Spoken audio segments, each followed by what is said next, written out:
Welcome back, ladies and gentlemen, to the StarCraft 2 World Championship Series Winter Americas edition. I'm Nathanius, joined by In Control, as we make our way into our next match to go into In Control's favorite matchup. In Control. The best. It's the best, right? Historically, it has been, yeah. I would say. I do not disagree. Do you have a TvZ series that comes to mind when you think about the good old days of StarCraft? Don't mention any game that happened on It wasn't the best games, but in terms of like spectacle and how cool it was, Nesty versus MVP. Oh yeah, was insane. They that audience was ridiculous. It was really fun. It was just the production was really good. That was crazy. Nice. We're going to take a look at the standings to keep y'all up to speed on where things are going as we make our way through our round of 8 round robin. Was that Nesty? It was. Everybody has won and lost one series In Control. Yeah. How fascinating. Taking up their first wins, unsurprisingly. Neeb, Scarlett, Time, and Cham. Look at me getting to that shot. Finding the camera. You're so good at that, Jeff. Estrella lost, though. And that was... Who did Estrella play? Didn't you guys just do that one? No. Okay. I don't know. We are going to... Scarlett. Okay, yeah, there you go. So we are going to be getting into our next series soon. MaSa and Scarlett, of course. There are a bunch of other games being played right now. And guess what? There's a bunch of other streams where those games are being played that you can watch them. That's right. Not only here on twitch.tv/StarCraft, but you can also check out Wardy, who's covering them. That's 3 eyes at the end of Wardy. Zombie Grub, who has been a part of a lot of our winter broadcasts, as well as Base Trade TV, as they pretty much just cover everything for all of time and eternity. So with that being said, check those channels out. Get your 4 screens split up. You only need 1 Twitch chat open, right? And then, or if you even want to expose yourself to that, you don't have to. And yeah, just watch StarCraft all day. Don't worry, we're going to be on tomorrow too. We'll be here very early so that you can watch StarCraft all weekend long. What more is there to do with a Saturday and Sunday, Jeff? Eat pizza. Yeah, order a pizza while you're at it. I would do that. Yeah. Or beef broccoli, also a solid option. I'm not going to lie. You want to do Chinese takeout? No? It's fine, but just how dare you mention it at the same time as pizza? I don't know. I think about lazy weekend food. Chinese comes to mind as well. Oh. I'm just saying. Okay. We're loading in and getting ready to start off our next match. It's going to be MaSa versus Scarlett. And these two have a very interesting history. All of their matches have pretty much always been weird throughout the entire history of StarCraft 2. And MaSa wins the vast majority of them, which is also really weird. Yep. Very odd. Very odd indeed. In the top right, spawning a new Repugnancy. She is our Red Zerg player. She is Scarlett. See, I'll give you the Todd test that I gave to Rubby earlier. How would Todd say Neo Repugnancy? New Repugnancy. New Repugnancy. I don't know. No, you got to break up repugnancy into like 17 different words. New Repugnancy. That's closer. Yeah. Okay. Don't they make fun of my accent? It's not funny. Yeah, you're getting muted right now. Yeah, that's okay. Lower left-hand side. We're in Americas now, right? So now we just make fun of everybody. That's just what we do. Right. So. From Canada, but also Korea, it is MaSa. Yeah. $103,000 won. Cash money. Pretty much all won in Canada as well, right? That's just where he cleans house. And 3 racks. Reaper. Right? I guess. Yeah. Is it 3 though? Well, he didn't take a second gas, so he can't really afford to build 3 Reapers at a time. Maybe it's 1 Reaper into like just a big Marine all in. I don't know. Yeah, he's got another barracks building inside of his main base. Oh, okay. At the cliff. But MaSa is like Scarlett's nemesis, you know? Like Scarlett is considered one of the best North American players. She won the Intel Extreme Masters Pyeongchang last year, and she's pretty much a staple competitor in the non-Korean StarCraft scene, and even sometimes in the Korean scene. But every time Scarlett comes into play in some of these North American tournaments, she gets put up against players in the Americas region. MaSa is like that nemesis, bursting through the wall, getting in her way, and he usually demolishes her in these tournaments. The finals of when they did WESG Canada was really weird. MaSa was like, someone told me battlecruisers got buffed. and he said, I've never built one before. And then he ends up like beating Scarlett in a super crazy long game with VCs. And he just has a way of just kind of beating Scarlett, pretty much. Yeah. He's just a gamer, man. It's really funny because he's like very much so known to actually play other games quite a bit. It's not to say he doesn't practice this, because if you ever look at the ladder, you'll see his name near the top with not thousands of games or something like that, but a lot. You know, not 15. But he's just naturally talented and just very good, and that's kind of what his playstyle looks like too, right? Like it's not necessarily counter meta, but it's just his own meta. It's just things that he does, but he micros it really well, except for what we just saw. And he gets results. It's crazy. Yep. And that's a kind of a really cool thing about MaSa, is that he has a very chill approach to StarCraft. He just kind of does whatever he feels like, and he is oftentimes able to make it work against some of the best players that you're going to see compete. And it doesn't take him as far into like the circuit events. He's had a couple of deep runs, but he does struggle against some of the more consistently solid Europeans. But he is probably one of the prime examples of one of my favorite like laws of StarCraft. And it's NA player can beat NA other NA player. You know what I'm saying? Never heard that, but I like it. Yeah. NA players are all of each other's biggest weakness. It's true. You'll see the most random series dropped to players you have never heard of before, because one random dude on NA just has Neeb's number, and they just weird games, you know? Silky, right? Yeah, yeah. That was Silky last year in Challenger. It's like, well, Silky has not really accomplished too much, not to insult the guy, but taking the series off of Neeb and eliminating him from Challenger was like, wow, because a lot of these NA players just have some weird stuff that they can do that just happens to work against each other. It didn't seem possible.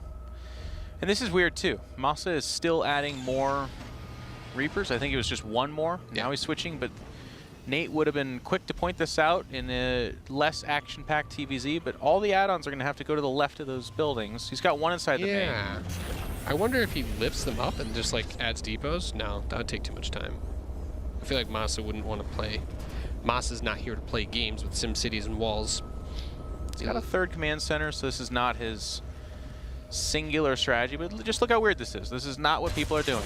No, he's using his Reapers to clear creep. And it's tricky, because these Reapers are actually very expensive. The total cost of this force he's got skirting around, and a very cheap number of Zerglings gets us around, and these all die instantly. Yeah. But the threat is that he's supposed to be pushing them away. You're worried about getting hit by the Reaper grenades and splash damage and all that. So you've got to be cautious when she's trying to chase down those Reapers on the map. But look at what MaSa's follow-up is. It looks very mechanical in control. Maybe he doesn't need to move those barracks because he'll never put any add-ons on them anyway. I feel like... Nope, I'm wrong. I was just going to say, there's the armory, right? So it's going to be just like Reaper... Yeah, I guess he hits with the Reapers and does like a Hellbat transformation attack. Fighting with all of this together would actually be pretty gnarly. And it's going to be that. And Scarlett's answer is mass lings with upgrades that'll never kick in when this timing attack happens, by the way. And she has no idea that it is coming. So all of a sudden, the synergy of this army is really good, and we start to look at this and be like, is MaSa some weird, dumb genius, or like, is he just so far in Scarlett's head that she cannot dig him out? Yep. That's what I'm saying. It's the NA effect. How many times have we ever seen Reaper Hellbat like this? And it's super effective. She's literally only going lings, so it's the queens that can hold us off, and she's got to be so thankful that it's just 4 Hellbats, because if it was like 8 or whatever, the game's just absolutely, it's a walkover. I've never seen Hellbats shoot their flames up a cliff like that, but they do technically have range. It's not actually melee. That's very weird. Reapers can chase stuff down, by the way. This is actually maybe just over. The queens actually are constantly in the air. Yeah, just constantly splashing. And the Hellbats are able to get some big hits off. The Reaper grenades against the Link's gonna lift up the Reapers into the medevac and fly away. Wow. Does kill the Hellbats. MaSa, though, forced a lot of that larva into the drones, so Scarlett's just now going to push herself ahead worker count-wise, but otherwise, feeling pretty good. And well, this is so weird. Like, this is the ultimate harassed transport, because those Reapers will regenerate themselves inside of the medevac even. Now here comes the next wave of the army. Yep, just trying to push the creep pack, I guess, from this position. But still, no Banes. 9 of them are on the way. And we can see MaSa's follow-up, by the way. It's factories on factories on factories. He's got a Liberator siege on the mineral line of Scarlett. Picks off a Queen, gets a couple of drones, gets a couple of Zerglings. Jeez, he's all everywhere. The creep is dead. He's taking a third behind this. And it is mech, by the way. You were right. There's more factories going down. Magfield Accelerator and Blue Flame. +1 vehicle armor is almost done, too. So making all of these units a little bit more sturdy. Liberator is finally cleaned up. Scarlett getting her 4th established as well. Tech-wise, she's just Lings. There's the Infestation Pit, so some oddities on her side as well. She's not going to go Spire. Okay, Hydra Den, but the Hydra Den's actually, I mean, it's... If she thinks it's mech, she might just go straight for, like, the Hydraling Bane is like your standard, but then going into maybe a little more heavy on the Hydras and getting fast Vipers can be really strong. Being able to use Abduct against Cyclones, since it does look like it's going to be a type of battle mech. But it's not just that. He is still building Liberators off the reactored Starport, and we don't see a ton of Liberators usually with this. Reaper's trying to kill the Creep Tumor with a grenade. We usually don't see a ton of Liberators with this battle mech style, so I do really like that. I'm interested to see how he makes it work. Yeah, 2 at a time up there. Upgrades of Scarlett pretty sick. She is outpacing our Terran mech player, but of course the scale and upgrades there is very different. If it was Bio, that'd be a huge deal. Against mech, not as big of a deal. It'll matter for Hellions and Hellbats versus Zerglings. That's where it really starts to count. I think once you have +1 vehicle attack, Hellions will always 2-shot the Zerglings, so the armor upgrade's not that bad. And the Hellbat upgrades don't really matter until you have +3. These have been some of the best Reapers I've ever seen. Yeah. And, okay. And get out. Scarlett's going to tell you to get out. MaSa's going to say FX. People are pressing F to pay respects, I guess. And, yeah. Once we're back into the game, we'll be back in there. Hopefully you're all having a wonderful day hanging out with us. Which one do you press for situations like this? Okay. Oh, okay. I don't know what. There's a weird conversation. Anytime pro gamers start talking. Scarlett just told MaSa she's trying to take a base, which is why she typed the X key. Yeah. That's just, I mean, you're just giving information away at that point. It's just silly. Maybe he baited her with the Observer dropping out. 200 IQ? No, probably not. What'd you have for breakfast today in Control? Did you eat before you came over here? Nope. Yeah. It was 4:30 I woke up, so. Yeah, same. Same. Can't really eat at that time. Good haul. Good haul out here. Yeah.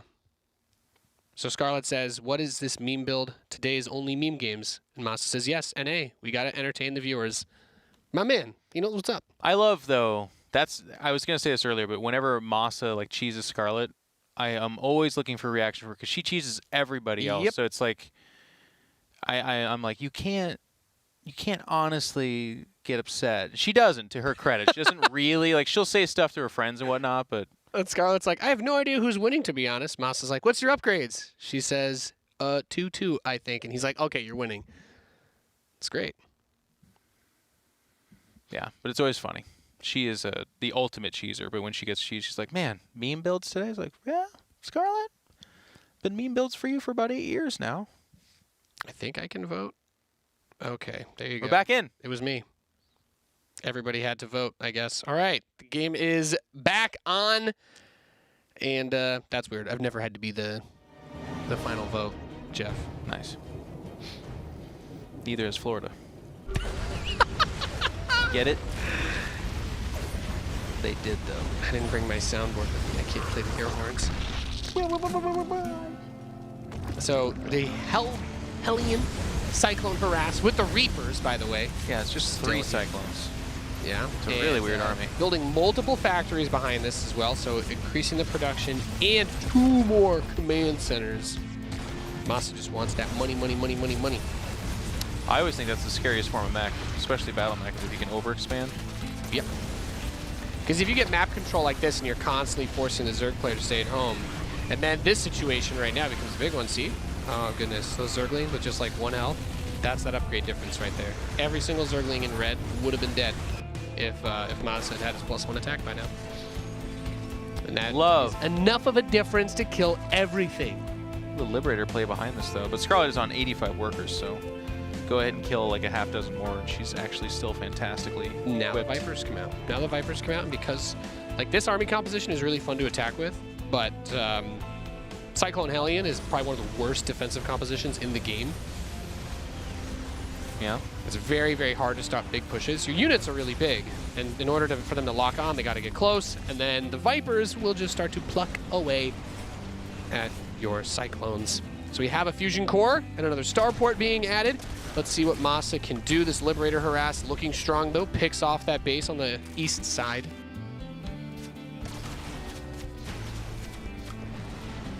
Yeah. I just love this. Every time there's a fight like this, there's a Liberator over there doing some work. Still 2 at a time behind this. He's got huge factories. I mean, he's just spending all his money. He's playing some of the best mech I've seen in a very long time. Like, Yeah. this is Gumio level, man. If not better in some ways. Yeah, I agree. It's looking really good. By the way, he starts up 2 engineering bays. So he is thinking about a transition into bio at some point, perhaps. Either that or he really wants missile turrets. But these Banelings chasing off Creep. There's the Abducts. Goodbye, Cyclones. But still not bad. Still holding on to the majority of this force. Ooh. And as I say that, he double dips, and definitely is going to pay for that right there. That's really, really hard because those Vipers, man, those Cyclones, they are like these fast, mobile, kind of high DPS but low hit point, low armor units. That they are very expensive, and they do take that Tech Lab factory a good amount of time to build. So you have to be really cautious, but in control. You mentioned this a few times. Yeah. Liberator always there to backstab whenever he's attacking on the south. He's just, and I'm telling you, his money. You can. This is like extremely high level play. He's playing out of his mind right now. Liberator's relocating, gets 4 or 5 drone kills every single time. Army's fighting backwards. Look at the map, it's becoming more and more blue. Scarlett, if she can stabilize, will be on 5 bases. MaSa pushing 5 himself. Yeah, doing really well. When the Zerg player can't attack at all, that's when this comp really shines. It's so mobile, so easy to poke around, and now with advanced ballistics being added, the Vipers. Okay, so she starts the Spire now. But the Vipers, at the moment, would be her only way of dealing with ranged Liberators sieging on her bases. Yeah. And she is down to 77 workers, 76 or so. Yeah. +2 attack upgrade about to finish for the mech as well, which will put it on equal upgrades for the time being. And now Liberators are going to be part of the army as well. Yep. So there's the Abducts pulling in a bunch of the units, but there is enough here to keep the fight going. Would have liked to see MaSa try to siege him a few more times. There he's got the Liberator on the right. That one's going to be abducted. This counterattack even, having the units in place to catch this and deal with it, lifts the orbital immediately and moves the SCVs away so that the Banelings can't get his SCVs. Yep, you're right. MaSa is playing out of his mind. Yeah, it's like actually a thing of beauty. Picking off even a Viper there. Yeah. No, this Constantly fighting. This is beautiful. With that lib range as well, the support zone, very far in advance. The Abducts are really all Scarlett has to fight against this, but otherwise she is bleeding out units against a mech player who has more bases than her. Yeah. And is maintaining 75 workers, which is a lot for mech as well. Yeah.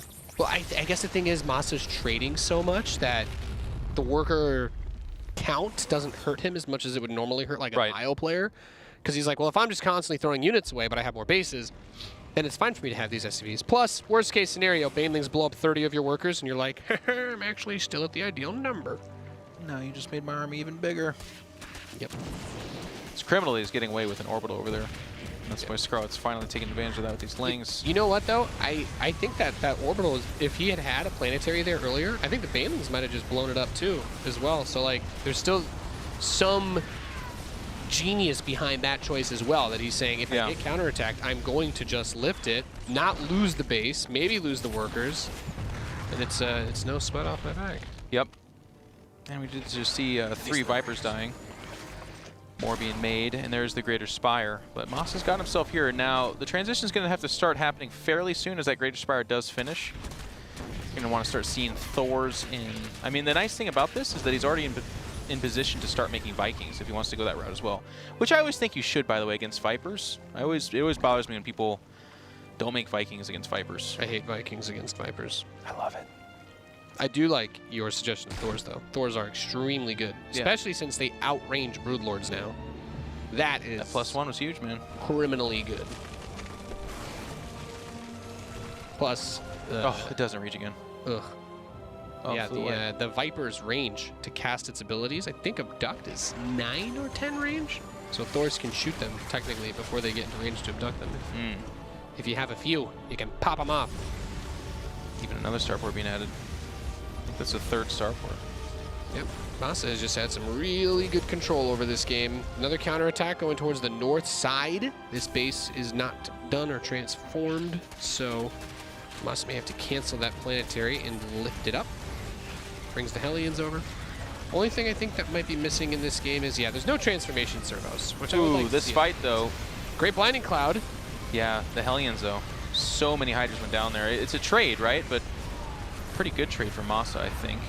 Although it gets cornered in that left side. Weird thing about Blinding Cloud against this army is it does kind of mess with the AI of the Cyclones that are not using Lock-On, but Lock-On is an ability, and Blinding Cloud does not affect it. Blinding Cloud only affects the weapons on the units that are under it. So because it can still keep locked on, it doesn't hurt the DPS too much. And in fact, I think they might even still be able to acquire new targets when doing that as well. And that Liberator is also crushing it. And it's just outside range of everything. Scarlett, though, is stable. And again, she's done a great job of remaking all of her drones. And she's always been a Zerg that's totally okay with Mega Late game. So it's going to become a question, I think, fairly soon of is MaSa comfortable with the Mega Late game? Because Battle Mech will start to fall off when there's Broodlords and that kind of stuff taking the field. Yeah, with this many Liberators, I would like to see Thors. This map is a bit tricky, I will say, because there's a lot of tight choke points, and pulling like a Thor across that gap over to that hatchery, like nothing could save it then. So there's a little bit of room for that hesitation, but as you said in control, some things gotta give, because Broodlords are coming out. Well, one is coming out. Just one for now, but the tech soon. It's just one Broodlord, actually. Gonna come in and abduct those Liberators as the rest of the Cyclones come up. And, ooh, Baneling's getting hits on the Hellions. A lot of mech here all of a sudden. Hydra's getting chased back onto that creep. Energy of those Vipers getting depleted. Yep. MaSa's reinforcing. There's a trickle of blue coming in here. Really big window because the Vipers are out of energy, so it gets a couple of abducts, but really just pulls them into the range of them. So those Cyclones are actually able to kill the Vipers. All the Vipers dead. Gets away, but there's not really anything else here in control. No, and one Broodlord, who cares? There's actually no answer for it, but he's just like ignoring it for right now. It's like, it's just got more work cut out for it than it can possibly accomplish. The supplies for Scarlett plummeting. She's down 30 or so army supply, and she's trying to hold here, but keep in mind, we're pushing 20 minutes, and she's on the original 5-ish bases, right? Yeah. So the first 3 are dried up. That's it. She taps out. MaSa takes game number 1 against Scarlett here in WCS Americas. And he just keeps, I mean, that makes more sense, right? Like when I watch some of these MaSa series, like his TVPs in particular can get kind of weird. He's always been a TVT sniper, so that's always a treat. But this game, man, he played really, really well. That is Battle Mech done right. Flawless execution. Yeah. I mean, the 3 racks Reaper at home, turns it into his wall, goes into mech, and then after the initial Reaper assault, yeah. I mean, then it became what? It was the Hellbats with the Reapers, did a ton of damage, killed so many Zerglings, like 2 or 3 waves of Scarlett's production. And then after that, just had the next follow-up immediately. Clears the creep in the middle of the map, and then by the time Scarlett really has her bearings, all of a sudden, Cyclones and Hellions are everywhere picking off bases, and then the Liberator harass. And he never let her breathe. It was, like you said, it was one stage after another, but I feel like this entire game, which was almost 20 minutes, took place at Scarlett's third. Like just about the entire game did. Yeah, I agree. Never really. There was a few Ling counterattacks that we saw, but it got cleaned up very quickly. So Scarlett got mauled right there. Yep. MaSa was all over her. Scarlett just typed in our lobby chat. She said, "So strong, sad face." MaSa is playing very well today, so that is tough. MaSa says, "Lucky." Yeah. Welcome to NA, ladies and gentlemen. MaSa and Scarlett just are definitely those programmers that when they start talking about stuff, it's like, gosh, I wish you took this more serious because you have so much wisdom. But Scarlett will sometimes talk balance, but MaSa every time will just say that he says like all the Korean truisms, just like, oh, lucky, oh, yep, I don't know. Yeah. MaSa I know. says So afraid. 2016 build. I love it. Yeah. That was Very funny. That build was like what you saw when Legacy of the Void came out. Like playing like Prion Terraces. You wall off the natural ramp with the 3 racks. Except, of course, then Reaper grenades had half the cooldown and did double the damage. All of it was weird. Cyclones were different. They were terrible. Well, that far back, the Cyclone was the same as it is now, right? No. No, they fixed the Cyclone lock-on brokenness in the beta. In the beta, the Cyclones were ridiculous. They had the 14 range, and you didn't need vision once you locked on. That was how DeMuslim won like the first beta tournament, I think. Literally with just Cyclones. It's good times. Mm-hmm. Beta what? Those memories back what are you talking about? What's up? Which game are you talking about? The StarCraft. beta of StarCraft 2? The beta of StarCraft 2 Legacy of the Void. Yeah. Yeah. Well, you know these Cyclones are the same ones when the game came out, right? They only became the cardboard box shooters for like a year. Mm-hmm. It was in the middle. Yeah. Okay. Just wanted to make sure we were clear on that. Mm-hmm.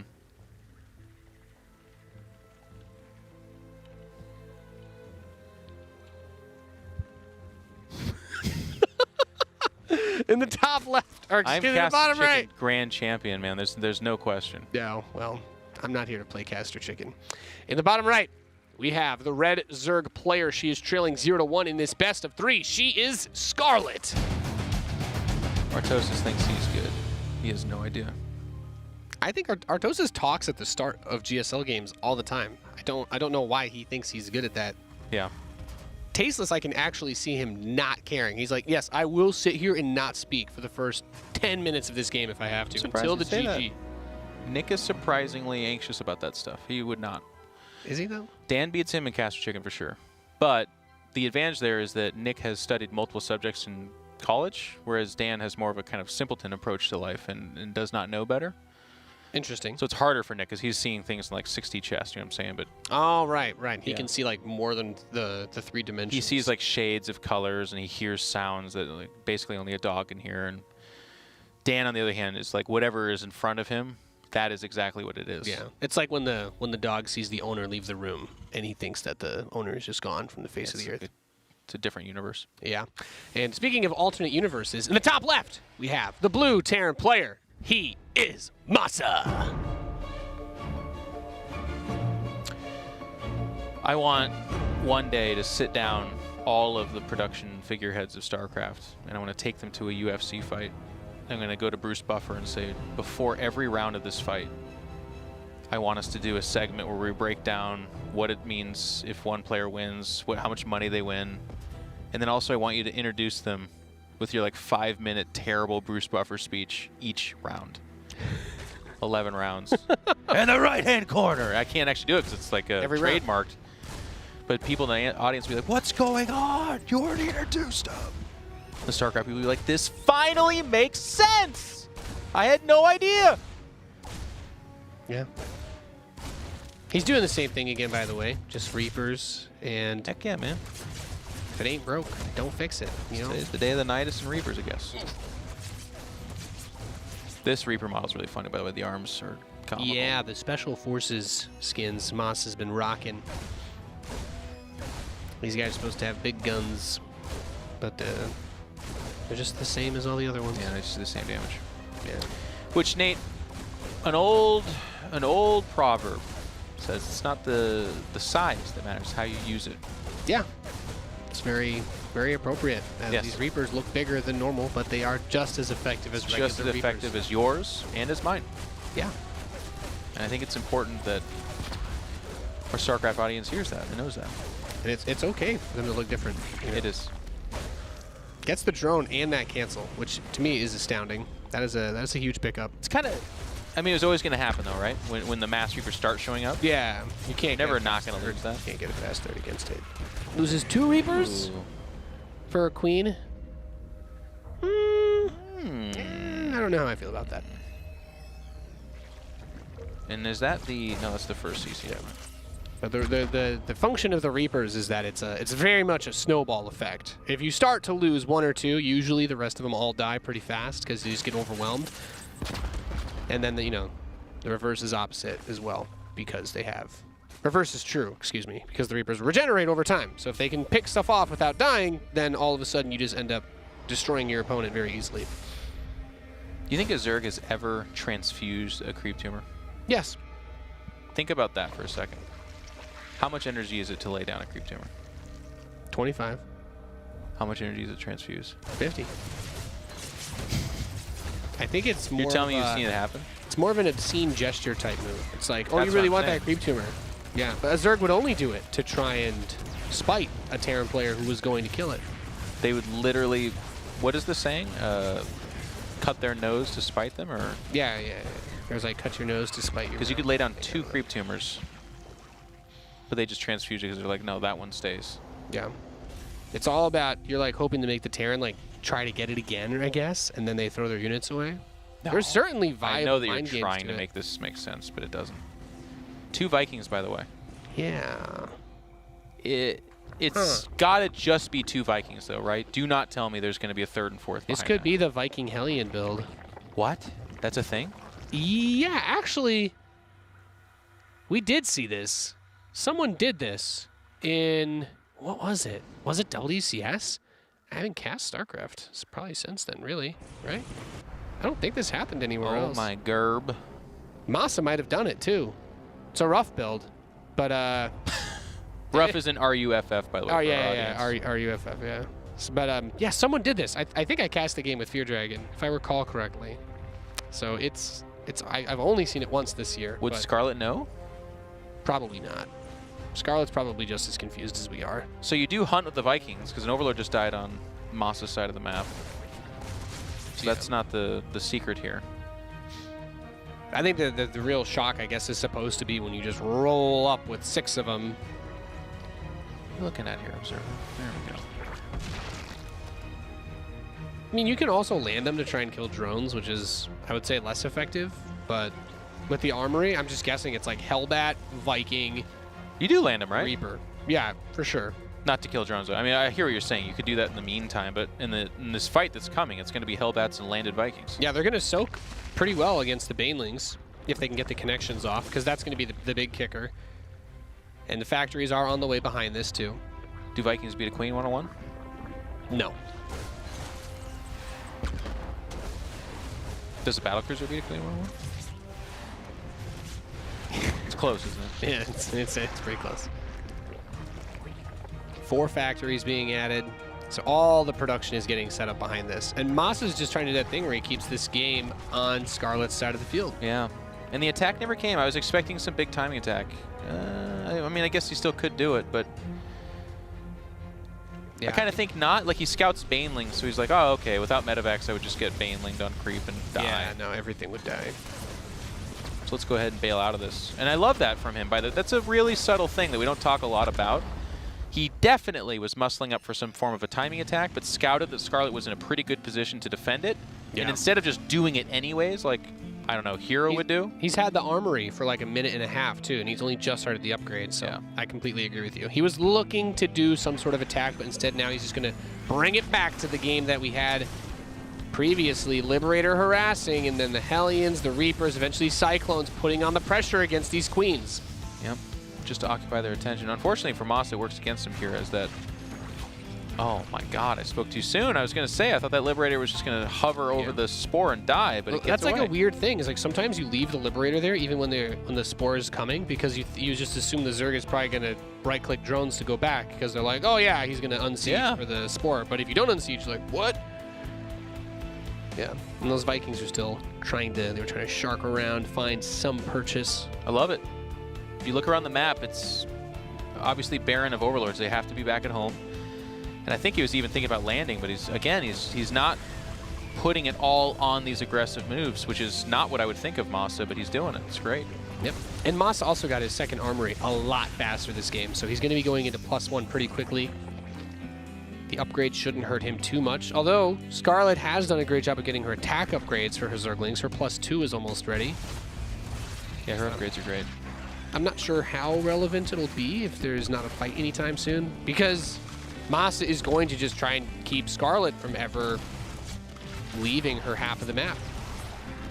Yeah, a situation like this, right? It's like you move the Spore and then the drones come by. I guess you'd want to save the Liberator, but it can still get damage done if you just leave it anyway. I was just thinking about how funny that gamble is, right? Because there's those situations where you don't move it and the Spore just kills it for free, but in this case, the Queen and I think 4 more drones died. Yep. By just sitting there and dying, but getting the kills because Scarlett queued too fast. All right, let's see these bad boys go to work. Straight out of the cutscene. This was one of the best changes I think I've seen in StarCraft, was making the Viking actually somewhat decent. I still think it's kind of underutilized. Yeah, it's not crazy strong against the drones in particular. I do love seeing it used in like TVP when it happens, because they demolish the mechanical units. And in TVT, it's actually a very big part of the matchup. If you get the air control, sometimes, especially if you're playing for someone that's like mech, landing Vikings to fight against like Hellions and tanks, like they trade super well. Yeah. 7 Vipers queued up. Whoa. Yeah. I love it. Really, the best way to beat this, if you can, is to just keep abducting all the Cyclones and look for the counterattack opportunity. It doesn't work as well if MaSa is able to do what he did last game, though, because he survived that because he just had so many bases. Like, his economy never really got touched. And the one time the Banelings got to his 4th or 5th, was it? Like, he lifted up the command center and got all the SCVs out of there. Didn't lose, like, anything. Yeah. Scarlett's patented creep spread looking incredible, despite how much MaSa's been trying to fight this back. She is absolutely amazing at that. Nobody can ever say anything otherwise. Yeah. I like that he's still throwing the Reaper grenades, too. Makes it pretty difficult to try and engage this force even on creep. Yeah.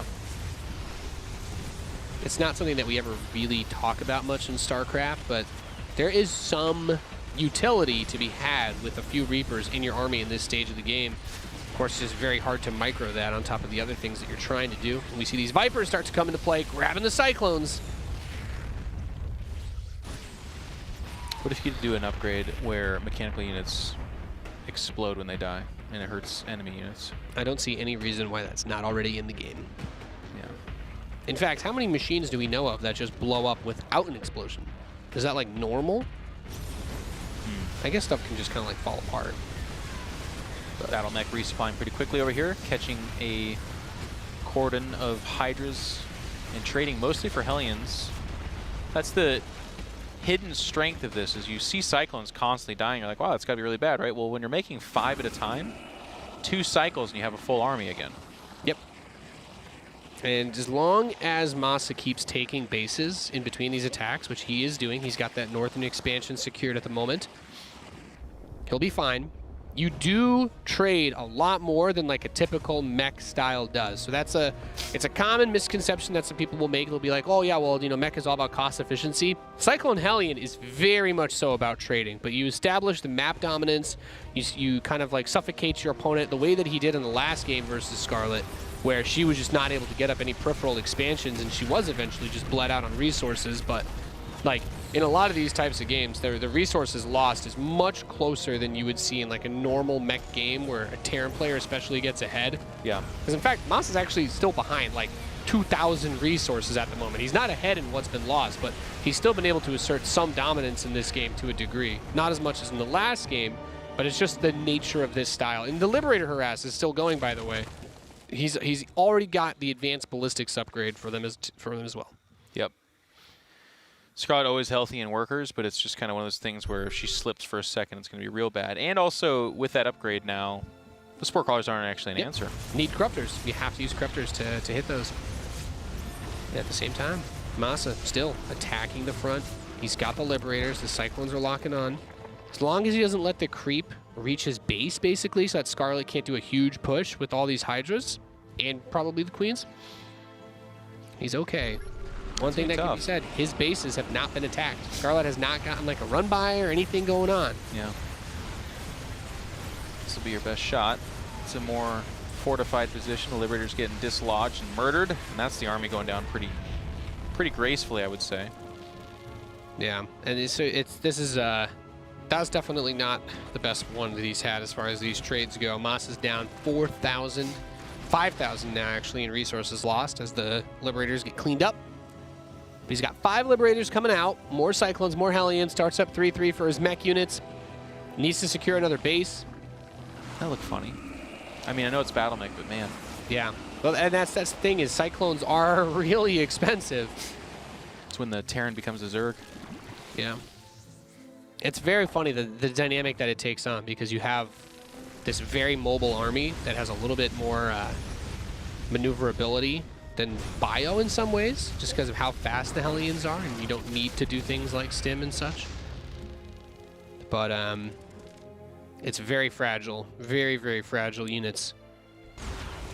So he's going to clean up some of the creep over here. As you've mentioned, Scarlett spreading it pretty well, just kind of crossing over that halfway point now. We have a Raven being added. She resaturates so well. That's the amazing part. It's like the creep gets fought back, but then there's a queen already making its way over there. She's so good about that. The Corruptors, by the way, I think all of them are dead. I think those Cyclones just killed all the Corruptors in the north side of the map. Really big pickoff. And those Queen's Dying's a big deal as well. Should fight back against this creep spread. Both players about equal in supply. Army's very close, and this is going to be another big push. You can see a lot of Liberators backing up this army here. Yeah, without the Corruptors, this is going to get a little bit tricky. 9 of them are on the way. I'd like to see... Okay, actually, no, he's doing it. Southwest base, okay? As long as MaSa keeps taking bases with these pushes, that's the most important thing he can do. Because he does not have a bank. He's building his units as fast as he's losing them. Yeah. It looks like some Raven upgrades coming up here as well as Raven, right? Yeah, getting the energy upgrade for it. We have transformation servos as well, which will help the Hellion/Hellbat transform. And there is a pretty good amount that you can do damage-wise. If you're able to land a Dorito cannon into like Broodlords, suddenly those unupgraded Liberators can do insane amounts of damage and shred everything here. And some Vipers are going to go down. Yeah, just keeps pushing, keeps abducting. The Vipers are so good against this style. Planetary finish just in the nick of time. Scarlett's going to find herself at the edge of a base here, but there's just so much mech coming out. Yeah. And you mentioned it, that Planetary Fortress did get a couple of shots off with its AoE damage against those Hydras. Some Infestors pop up here, trying to prevent the Liberators from giving chase. Infested Terrans do a lot of damage versus air units. Yeah, I think the Infestors are nice. She's going to have her Spire finish up as well. 22 Hydras queued up. And she still has the bank behind that. Scarlett, again, such a good job with her own economy. Been praising MaSa duly so, but, or deservedly so, excuse me, but also 6-base Scarlett here. Yeah, Scarlett has played so much better this game. Like, we see her able to get those expansions on the southwest side. She's been able to secure the additional economy, and we can really see what she's able to do with it. Oh, Neural queued up, actually. I don't have any strong feelings about that. Maybe, honestly, neuraling like the Raven might have been like the best move to like Dorito cannon the mech units. Yeah. But wow, those units do fold pretty quick when they're irradiated in such a way. Cover with all that cheese dust, man. It makes your units very vulnerable. And no, I don't know. That's not a command center in the top right? Is that like a floating barracks, I think? It's pretty big. I'm going to check it. It is a floating command center. There's just a Zergling there, which you're not allowed to park. You're not allowed to land buildings on top of enemy units. The zoning laws of StarCraft are very strict. Thought it was Geneva Conventions, but yeah, I guess that works too. All right. The whole neighborhood's got to like vote to approve you landing an orbital on a Zergling. Can't just tell a Zergling to get out of there. Yeah. So it's a solid Dorito cannon, which pretty much only affects the Hellions, weirdly enough, because the Cyclone lock-on ability only does that spell damage, which is always the same, regardless of any upgrades. Corruptors deal with another Liberator Siege. Scarlett delaying her Greater Spire, by the way, I believe. Opting instead for the attack. Ooh, gets 3 of 4 of the Infestors with those lock-ons. Really big there. But Scarlett has so much money, right? It's like, I like how that Zergling came out. Look at the 3 Banelings in that mineral line. Yeah. She's like, you know what? You can have the space. Come on down.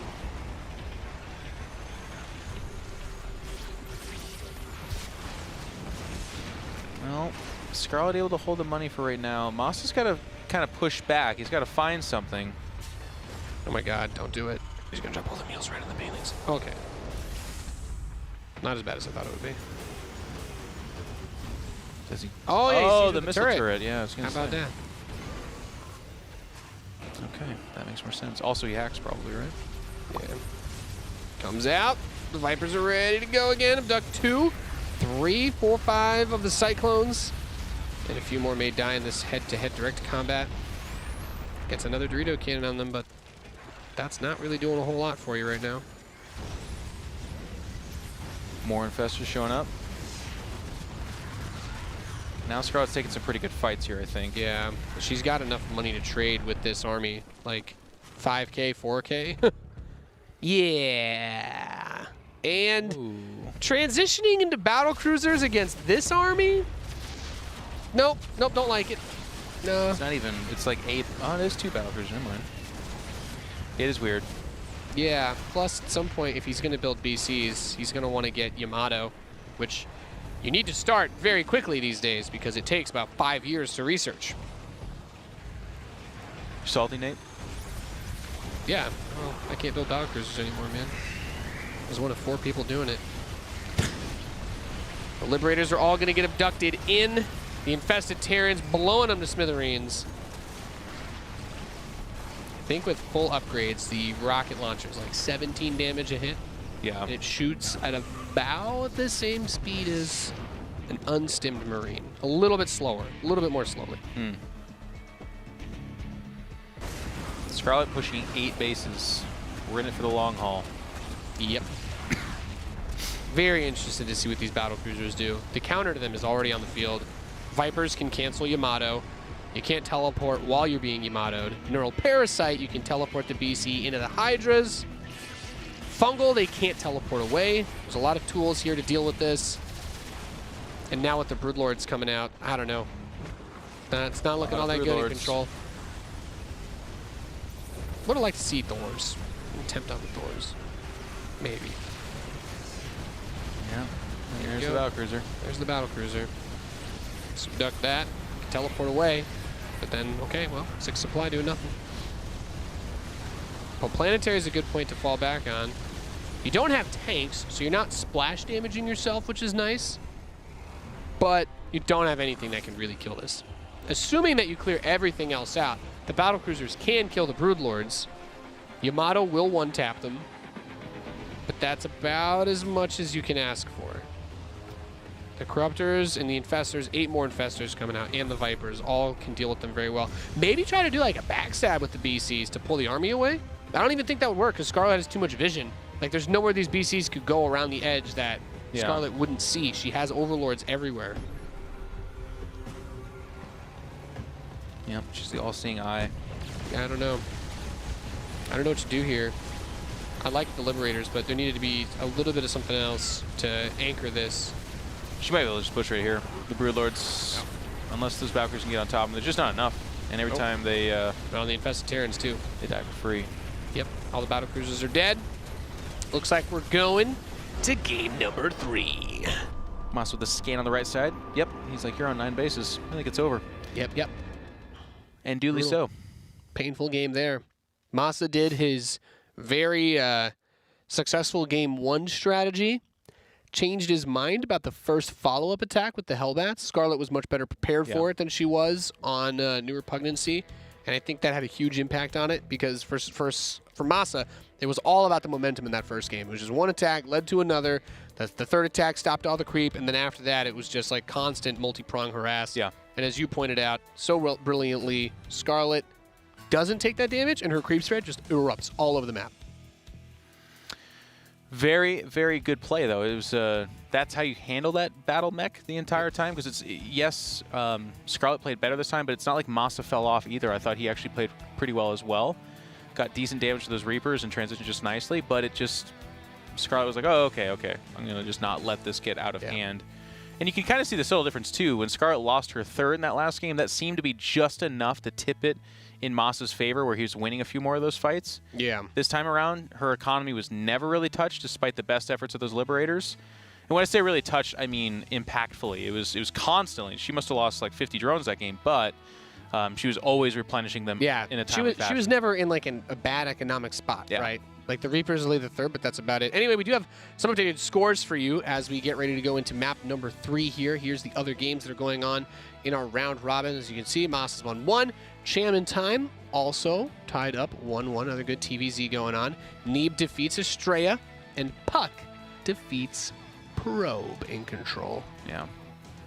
That was to be expected. Estrella taking the map off of Neeb, but it is PvP, and Estrella is very good at that matchup. But again, it's good to see Neeb performing as well, right? Because we talk a little bit about that consistency. Sometimes a bit of a question mark. This group can get... it's like Neeb should be head and shoulders better than everybody else, and is in the grand scheme of things, but can still drop some series, and so far hasn't. Yeah. That's good. Yeah. I think it's also a good result for Puck to 2-0 Probe as well. I like that. Expected. Do you think so? Yeah, Probe's very good. Don't get me wrong, but I believe I'm just as a huge fan of Puck. I'm like friends with him and stuff. Like I feel like he's been having some struggles in WCS lately. Yes and no. PvP is like the one matchup I would tell you that he, unless it's Neeb, like he should be favored. Okay. Throughout this whole thing, he plays. I'm not even kidding you. I watch Puck stream probably every night because one of my favorites, and he plays against Estrella like 5-6 games every single day. Every day. That doesn't surprise me. Well, Puck is also he's one of the few. Upper level NA players that plays on the Americas ladder regularly too. Yeah. Yeah. I was gonna say Neeb mostly plays Europe, right? From New York, and I think Scarlett usually just lives in China or Korea, practicing there. That is correct. Well, it looks like we're still waiting for that game to get started. Yeah. Timer, the countdown clock has started. It has began. Our players needed to stretch, needed to get themselves limbered up for game 3, and they are ready to go. So we're loading into Automaton. That's actually, yeah. Yeah. I knew what you were talking about when you said for Automaton, but I didn't have anything for, what was it, New Repugnancy made me try to Todd? That's the one that I've heard him and Kevin say it like a dozen times, but I cannot recreate it because it's... Well, if Kevin says it, then it sounds more like Neo Repugnancy, right? He's like, yeah, we're on Neo Repugnancy, right? Or something like that. It's the word repugnancy that they break up into ways I did not think words could be broken. Interesting. I just think of like a repug, you know, like a second pug. Like there's just multiple pugs hanging out. Well, repugnant's like a pretty commonly used word. Yeah, there's that too. There's that too. And that's what it is. It's a repugnancy. I like the dogs more. On the left side of the map, we have the red Zerg player tying things up. She is Scarlett.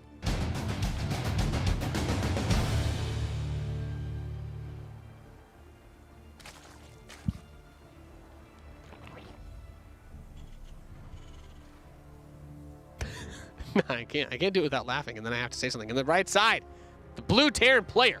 He is MaSa. But see, in control, my mind, now you've done something to me. What about we push the boundaries of StarCraft maps further? Yeah.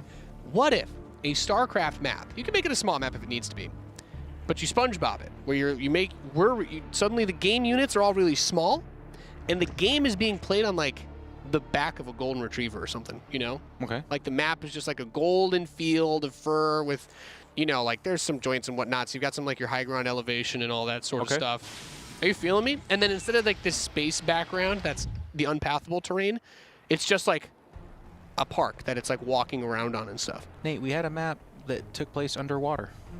Yeah. Don't tell me anything else is not possible when we have a map That's what underwater. I'm saying. I'm just saying to push the boundaries. You know what I mean? I'm telling you we aren't. On the back of a golden retriever is not pushing the boundaries. We've had multiple water maps.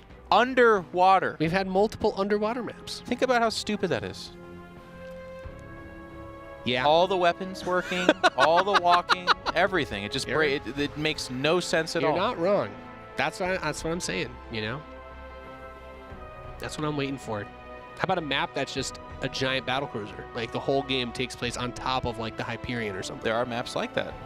Back in Brood War in particular, where they were not explicitly a battlecruiser, but they were made to look like a ship, and it was like named after a ship. That's awesome. Yeah, someone in the chat can help me out. I can't remember, but it's been done, man. Or at least space platforms aren't far off, anyways. I think the weirdest map that ever got into like a big tournament, we had like Fruitland, right? Fruitland was played at like a pretty high competitive level when it was in. Yeah. That was a thing. That was real. God. We played on a giant bowl of fruit. Still not as weird as Test Bug, which tried to be 3 or 4 maps in one. Yeah. Literally. Test Bug was just like a really small RPG game map where they're like, we need to have an ice area, a grassy area, and a lava area. And They were all actually visible. maps. They were corners of maps. Yeah. One was Lost Temple. Oh, wow. I didn't realize they were meant to be literally from other maps. That's what I'm saying. And it was at MLG. Yeah. Well, I remember that map mostly because of the game where MMA killed his Nidra. own command center And won the game. and won the game. Like seconds later, too. Uh, Greg sure did have quite the career. yeah. Nothing will ever beat the hallucinations, though. Still, No. Nothing will ever beat the shot of hallucinating Day 9 memories. and DJ Wheat sitting there, and they're like, just did not know what to say. It was amazing. Good old days.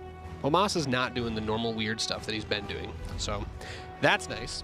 This looks like it's going to be Hellion drop, maybe? I don't know. The Zerglings are still in the natural, kind of making his life difficult. So there's that. Yeah. Getting 2 SUV kills and then also slowing down the depot, but then revealing the fact that there's a bunch of Hellions out there. I guess that's not the biggest of deals because it is just the 1 Reaper and Hellions, which is about as normal as it gets for now. Yeah. This pressure that Scarlett's put on has been nice, though, because you want to move out all of your units when you're doing a build like this. But because of this little bit of delay, it's like, well, the medevac's not with the Hellions, so you've got to wait just a little bit longer. Look at the Overlord in Scarlett's main, too, as she goes for this counterattack. She has full vision of her main base, so she'll see this drop coming in as it happens. If she's paying attention, she'll have all the opportunity in the world to prepare herself for it. Here it comes, 4 Hellions in the main. Drones are already on the run, and... uh-oh. To quote... okay, ooh, I thought I was going to have to do my other 2012 Day 9 quote. Which is what? Line them up! Right? Isn't that all they basically said for like a whole weekend? Line them up. Line them up! That's you know what? That's actually, I gotta find that one. That's a soundboard quote right there. I need that. Just Day 9 and Husky saying line them up over and over and over again. Line them up. Like they'd never seen Hellions before. It was a beautiful, beautiful day. Yep, and the people ate it up. People ate it up. Day 9, tell me to do the Cybernetics Core dance, please. Fusion Core dance in control. Fusion Core dance, tell me to do it. Oh, wow. Ouch. I mean, got to cancel, but... MaSa's in a tough spot. This is kind of like, I feel like that first game .5 was MaSa like, I've been experimenting with this weird thing that I really like, and it's really awesome. And now he's like, I'll just play what I think people think is a normal TvZ. But Scarlett's playing aggressive and kind of throwing me for a loop. Yep. Well, his ace in the hole, Liberator Harass, has pretty much been his saving grace in this match. But now it's coming on its own. There's nothing else here. So it's just a Liberator with nothing else. Still going to get some drones, though, so that's nice. Yeah. And he's very good about getting it out of there, too. Which is cool. Late layer for Scarlett, but not the biggest of deals. We'll see if she, I was just going to say, adds double Evo chamber. There it is. Nice. And MaSa's playing bio this game. So we have the engineering base coming in, too. And his stem is done. Combat shield on the way. So we'll get to see him play some bio. No more mech shenanigans. Not for this game, at least. Well, maybe later. Who knows? Yeah. I guess I can't really say I'd be surprised if he just started up 2 more factories halfway through. He shouldn't, but he could. Yeah. It reminds me, that always makes me think back to when they first did when they tried like the Widowmine nerf, where it didn't do like the flat damage across the whole AoE, and Polt was like, you know what? I'm just gonna go for 3 factories and build twice as many Widowmines, and that's gonna be my solution to this problem. And it actually like worked for a WCS season, and then he won it, and everyone's like, nerf him again. Yeah. Well, he was the only player who could do that, and then they unnerfed it. But some players take interesting ways to solve their problems. Draw making its way to the main. What does Scarlett have? She is going Spire, by the way. So the Liberator is going to be here to support this drop as it comes in. There's the stem on the Marines. A couple drones already going down. And the Zerglings are here.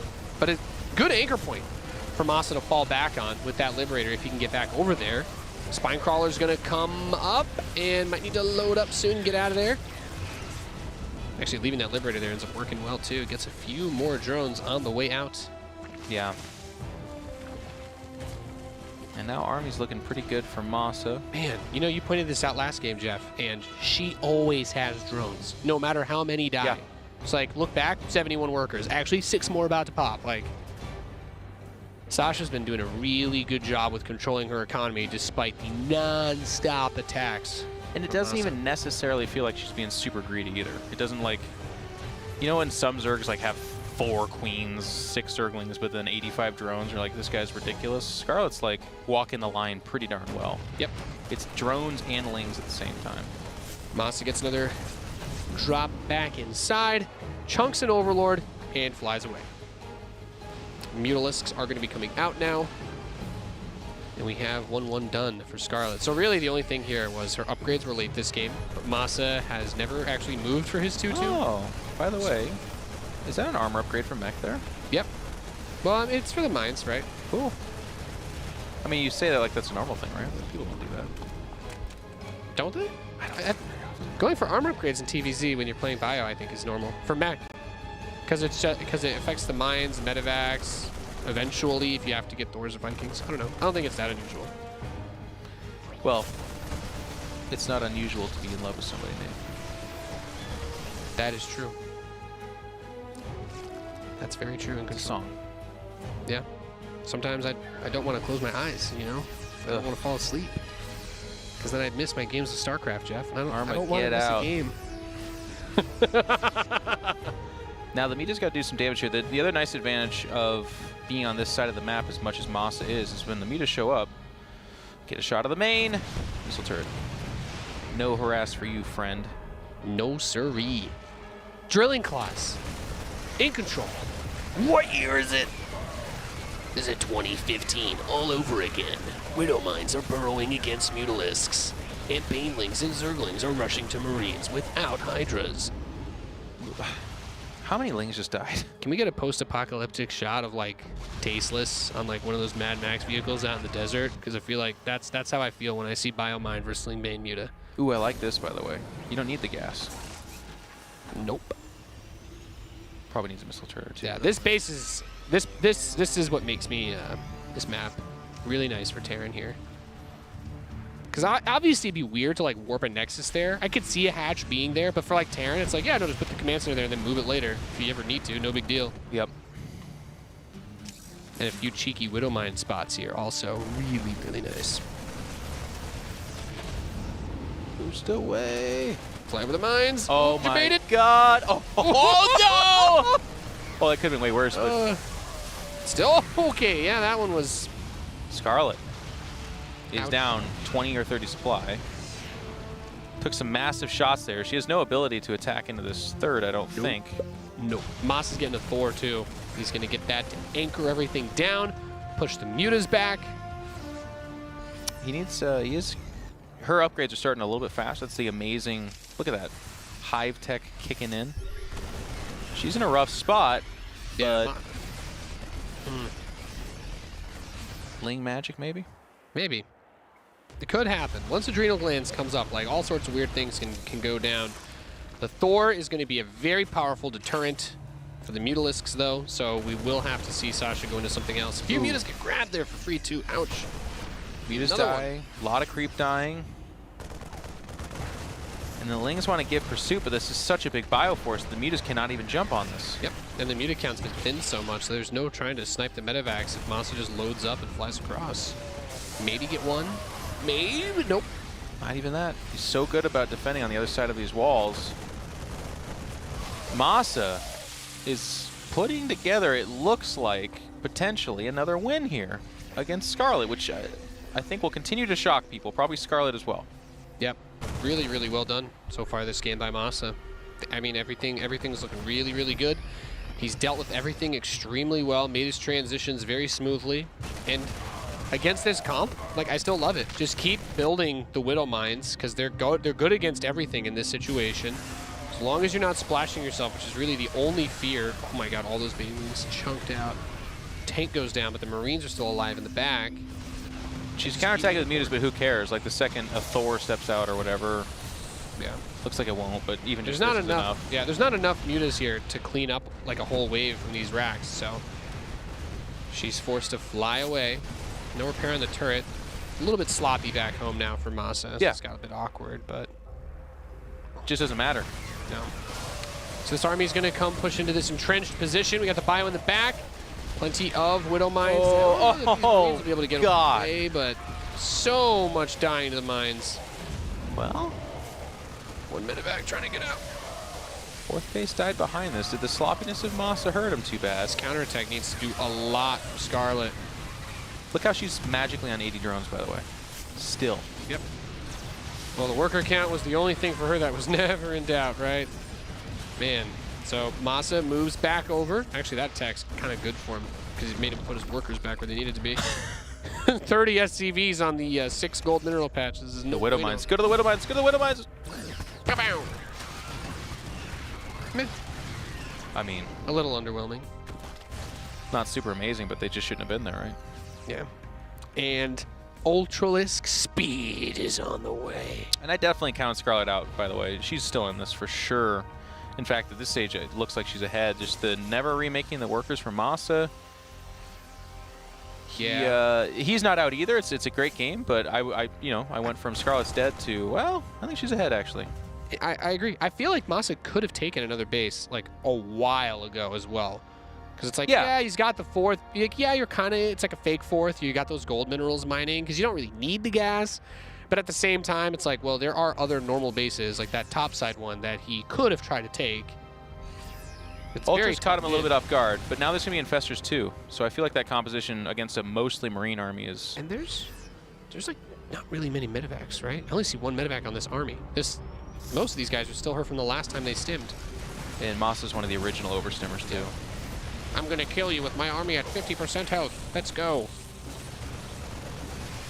I do like this little maneuver though. Every stim just kills his army. Get out of there. It's terrifying. My anxiety's through the roof. There you go. Then you get fungal. It's like, well, everything's dead instantly. Now there's medevacs here, but they spent all their energy healing these units that were all at 50% health. Bait him into the mines is probably best. Yeah, good damage output there, but not enough to just kill the ultras. Huge counterattacks from Scarlett. Those adrenal gland lings doing work.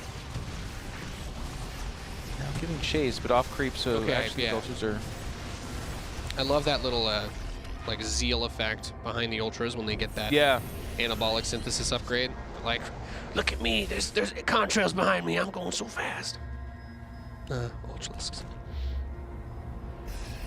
The drop didn't accomplish much though. She's on 80 workers still. Yeah, that bottom right base is still up. So, and I think the south central base looks fine too. Lots of drones mining over there. So now it's going to be ultras and broodlords. And Scarlett's like, you know what's been working? The Zerglings have been working. Let's do it again. And right as MaSa sends a command center to the top side, there's already Zerglings waiting there too. Not even just waiting. Yeah. Clamping. Clamping down. And here's the thing. This is the time of the game where MaSa has to be aggressive, so here's the aggression. It gets not much, will be pushed back, but when the 4 broodlords come out, look at the tech here. What would be the answer? Nothing. It's just, all he has is marauders. There's like maybe 1 or 2 Marines in that little army. And the Widow Mine's even become a danger to himself a little bit. Friendly fire. Yeah, no, I mean, I feel like Scarlett has completed the comeback in its entirety, and I think she is firmly ahead in this game. MaSa just now gets this base. He's going to drop the mules, and he's like, I get some money, but I'm at half the worker count of my opponent. And all I have are marauders, because I was trying to kill ultralisks. And a bunch of medevacs, no energy. We pulled that base, which is nice. Got some creep tumors. Just get up and boost out. But still, looking at the tech, there's no Vikings coming out, which would not be a great answer. There's no Thors of any number coming out. Yeah, Thors are the best that you're going to get right now versus broodlords. But so he's just hoping to bio this, but a couple of fungals, broodlords, yeah, ultras are still out there. I guess the thought process is what, the old school TvZ methodology, where you would just die to broodlords, right? So the strategy was to just run around them as much as you possibly could. Yeah. And just be like, okay, well, I'm going to drop you here, and your broodlords are too slow, they can't catch up. Which is something that can work. This map, you can kind of stretch it out a bit, but with Scarlett's vision, it's really hard to do that. Talked about it in the last game. It's like, how do you go for a backstab? How do you try to pull your opponent apart when they can see everything. Like, Yeah. she's got the Overlord spread on the west side. Even just that one line of creep tumors on the mini-map covers a huge amount of space. And then 3 medevacs. Uh-oh.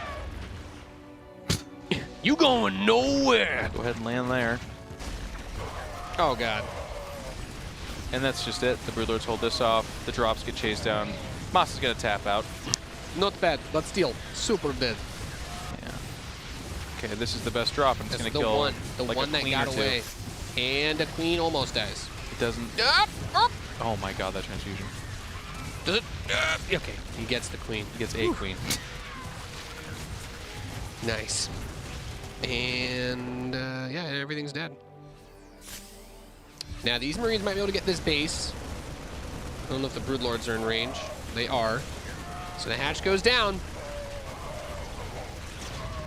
And yeah, nope, I still don't know how he beats this army. No. He doesn't either. So, like you said, the other game becomes run around it, but as you pointed out, Scarlett sees everything, and she chased all that down. The Broodlord stayed at home. The Fungal caught the Bioforce. It died for free. The 3 medevacs did a death tour in the southern part of the map, and yes, a drop lane in the main, but at this stage of the game, 2 medevacs of, you know, like 3 Marauders and 5 Marines doesn't do anything. Nope. The job in the main accomplished really nothing other than pulling the army around. Like, I get that there's some logic behind buying time for yourself, but to what end? Yeah, but to what ends, right? There's nothing to buy time for. He's not building Vikings. He's not making a transition into something crazy like battle cruisers or Thors. Right. He's just building more Marines, getting another command center up now, +1 ship weapons, but like, he needs to buy a lot of time, you know. This is just one of those awkward movie scenes where the guy's just like, I'm not stalling, you're stalling. Right. Truly. And he's just like waiting, and he's like, well, you know, if I'm allowed to sit here for 8 more minutes, then I'll get 5 starports and teleport 15 battle cruisers onto you. That's my game plan now. I feel like eventually Scarlett will get hip to this and just push towards that 3rd base, which is drying up, by the way. It's really just the 12 o'clock base that's keeping MaSa alive, and I don't see where he could possibly take a 5th base that Scarlett would allow. Yep. The true 12 o'clock base is the one that would go there, but it's just a full open base, and there's no staying power for MaSa. There's no significant number of mech or anything. Nope. Scarlett has slowed down a lot on like her counterattacks and whatnot because of these pushes, which has allowed MaSa to stabilize a little bit, but he hasn't rebuilt most of his workers, and now we see a Thor. Now we see Vikings and 2 more starports. Yeah. I'm still concerned that he walks over here with this giant bio army, like 3 medevacs, gets fungled, and everything dies, though. Which I feel like is also a very realistic possibility given the current state of this game. I would not fight with all of the forces together, because you will not beat this army. A drop attempted in the main, by the way. It died to stack defenses. Nice. Because if you want to point that out, Mr. Observer Man, this is that's Scarlett's base now.